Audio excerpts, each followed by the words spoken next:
Gurb Mahagat Cahirlock, and can I begin by thanking Deputy Byrne and her colleagues in Sinn Féin for bringing forward this motion this evening, and I and the Green Party will be supporting this motion and will be supporting the motion being brought forward by the Social Democrats tomorrow.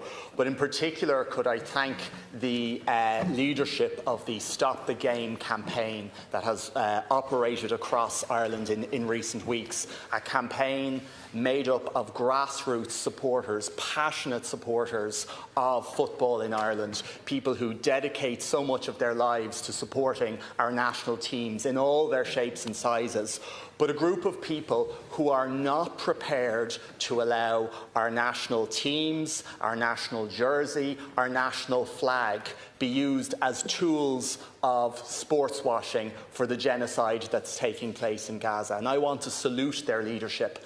And I feel that that leadership is lacking in government and lacking in the FAI, because it is simply not good enough to say that this match can be played abroad in a supposedly neutral venue, somewhere where Irish people won't be able to demonstrate our abhorrence about this game taking place. It's not enough for this game to be played behind closed doors without a crowd, because out of sight is not out of mind, and Irish football supporters are not prepared to see our national jersey used in this particular way.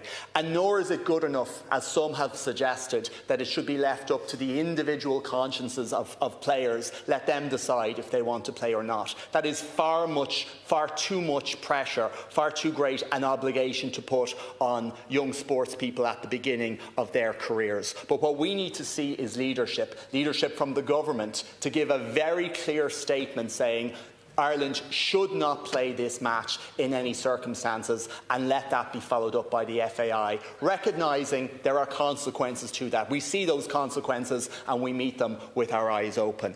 And to conclude, Cahirlock, in just 4 weeks' time, Ireland will take on the presidency of the European Union, and the themes we have adopted for that presidency: competitiveness, security and values. And yet on this issue, on the issue of Palestinian statehood, too often we allow our values be trimmed due to fear. We're trimming our values on the issue of whether Ireland should play this match. Tomorrow we'll see our values trimmed when an Occupied Territories Bill light minus services will be guillotined before this House.